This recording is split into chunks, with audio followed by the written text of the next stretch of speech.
নৌকায় তোলা হয়েছে এক পরিবারের ঘরের চাল, খুঁটি, থালাবাটি সহ সকল আসবাবপত্র।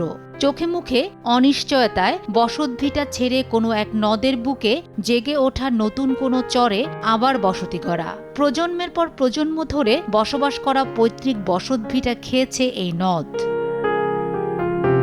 কুড়িগ্রাম সদরের যাত্রাপুর ইউনিয়নের বানিয়াপাড়ার এই পরিবারের মতো একই গল্প আরও 14টি পরিবারের। সর্বনাশা দুধকুমার নদের তীব্র ভাঙনে নিজ বসতভিটা ছেড়ে এক অজানার যাত্রী হয়েছেন তারা।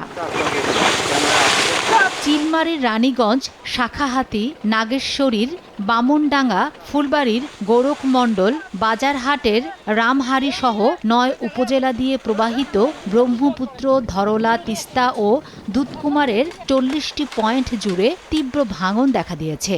এসব এলাকায় শতাধিক পরিবারের বসত ভিটাসহ আবাদি জমি নদী গর্ভে বিলীন হয়েছে। কেন এই নদী এলাকায় ভাঙবে না? সরকার কিসের জন্য নদীর কাজ না করে? পানি উন্নয়ন বোর্ড যা বস্তা দেয় এই বস্তার পরিমাপে হয় না। এখনো এই বসন্ত পর্যন্ত আসছে যে আরো যে কত দূর ভাঙবে এই বছরে বলা যায় না। 20টার মতন আমার নৌকা দিয়ে আমি নিয়ে গেছি। এই জায়গায় তো পরিস্থিতি খুবই খারাপ।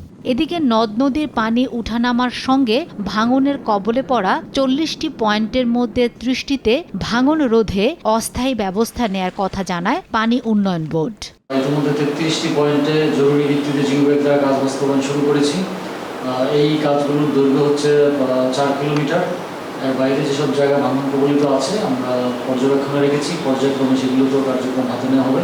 জেলার 16টি নদ নদীর মধ্যে ভাঙন প্রবণ প্রায় 300 কিলোমিটার অরক্ষিত পাড় জুড়ে প্রতি বছর বর্ষা এলেই 40 থেকে 50টি পয়েন্টে শুরু হয় ভাঙন। সময় সংবাদ, কুড়িগ্রাম।